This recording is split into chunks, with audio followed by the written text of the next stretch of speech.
memberdayakan pengusaha kecil dan menengah. Ya, apakah mereka dengan bantuan atau dana PKBL dan CSR itu kemudian sudah bisa menjadi pengusaha-pengusaha kecil dan menengah yang berdaya. Ya. Kalau itu program bina lingkungan, ya, apakah misalnya adalah pemberian dana untuk pembangunan infrastruktur, ya, untuk jalan, untuk sekolah, beasiswa, untuk olahraga, kebudayaan, apakah semua dana-dana yang telah diberikan itu sudah memberikan efek positif? Ada kemajuan secara sosial, ada kemajuan secara budaya, dan ada kemajuan secara kesejahteraan kepada masyarakat. Nah, ini adalah penjelasan ya mengapa mengukur kinerja PKBL atau CSR penting dikaitkan dengan pertanggungjawaban kepada publik.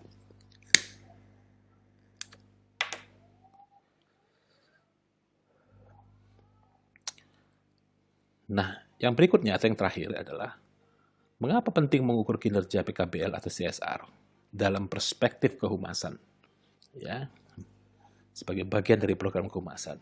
Kita ingat ya bahwa kegiatan PKBL atau CSR ya itu bukanlah kegiatan yang merupakan kegiatan yang menghambur-hamburkan uang oleh perusahaan ya tanpa ada tujuan tertentu. Apa tujuannya? Dari sisi masyarakat tadi adalah bagaimana ya meningkatkan engagement ya. Bagaimana meningkatkan engagement masyarakat kepada perusahaan ya.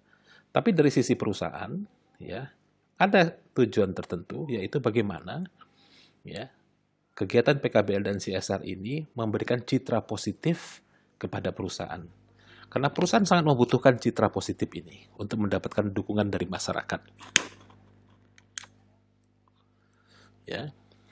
Jadi PKBL atau CSR yang efektif ya, yang sudah kita jelaskan di awal tadi, didukung oleh kehumasan yang efektif. Ya, program kehumasan yang efektif, artinya PKBL-nya sudah diberikan, sudah disalurkan, dan sudah memberikan dampak positif pada masyarakat. Kemudian ini diangkat, ya, dikemas, dikelola dalam program kehumasan.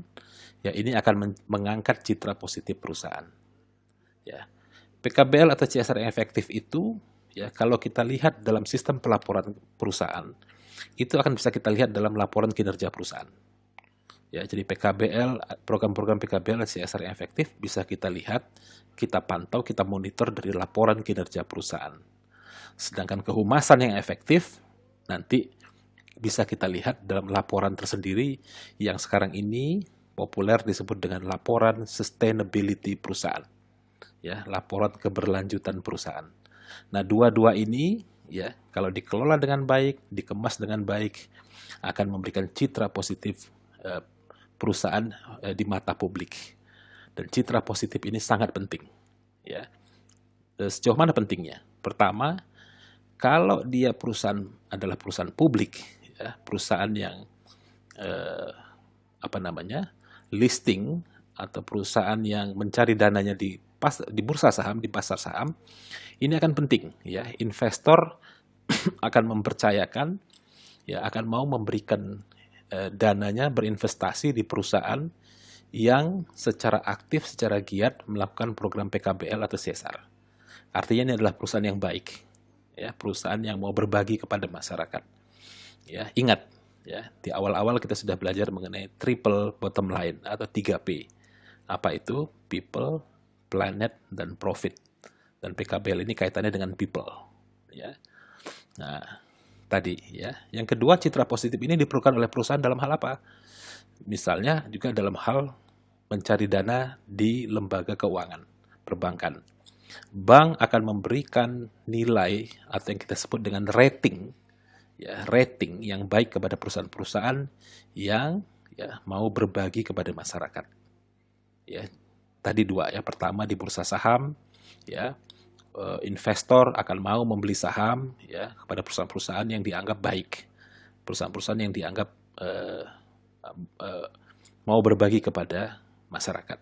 Kedua di lembaga keuangan ya, di bank akan berikan pinjaman ya, apalagi pinjaman dalam bunga yang murah ya, artinya biaya modalnya murah kepada perusahaan-perusahaan yang yang aktif dalam melakukan kegiatan PKBL dan CSR. Yang ketiga kaitannya dengan perpajakan. Ya, perpajakan juga demikian. Ya, ada instrumen-instrumen pajak tertentu, ya, yang menjadi penyaluran dana PKBL dan CSR ini menjadi variabel pengurang dari kewajiban pajak yang harus dibayar, ya, oleh perusahaan kepada negara. Jadi ikut meringankan beban pajaknya. Ya, kemudian banyak lagi hal-hal lain. Ya, customer, pembeli. Ya, pasar atau customer atau pembeli. Ya, pada saat ini ya adalah pasar yang sangat menghargai perusahaan-perusahaan yang baik. Ya, perusahaan-perusahaan yang kerap melakukan program CSR, program PKBL, ya, perusahaan-perusahaan yang menjaga lingkungan, ya.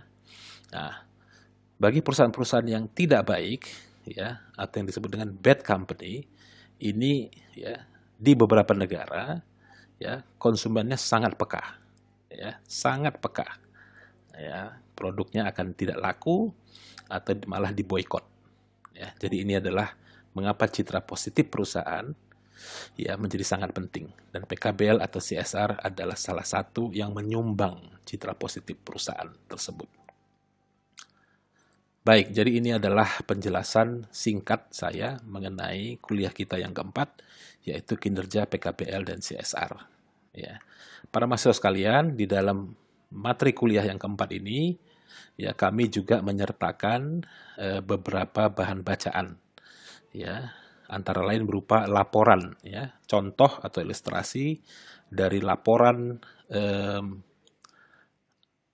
PKBL dan CSR.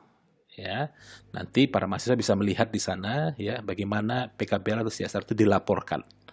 Ya, ada yang menyebutnya sustainability report atau laporan sustainability. Ya, di swasta biasanya menggunakan istilah itu. Ya, yang kedua ada artikel yang kami bagi, ya, itu adalah sebuah penelitian, ya, yang dimana mahasiswa di sana bisa melihat bagaimana ya cara kita menilai, mengevaluasi program PKBL. Ya, bagaimana cara kita mengevaluasi program PKBL. Ada dua yang penting di sana. Pertama adalah ya PKBL itu ya itu berkaitan dengan besarannya, ya. Yang kedua berkaitan dengan pengembaliannya. Ya, nanti pada artikel itu, ya artikel penelitian itu yang ditulis oleh mahasiswa dari UI, Fakultas Ekonomi UI, ya bisa dilihat di sana ya bagaimana cara kita secara akuntansi menghitung ya, menilai dari program PKBL. Jadi berapa besarannya, dan yang kedua adalah berapa pengembaliannya. Ini khususnya untuk program-program kemitraan ya, yaitu program-program yang merupakan penyaluran dana yang disalurkan kepada masyarakat untuk mendorong UKM. Baik, demikian yang dapat kami sampaikan. Semoga bermanfaat dan selamat belajar. Terima kasih.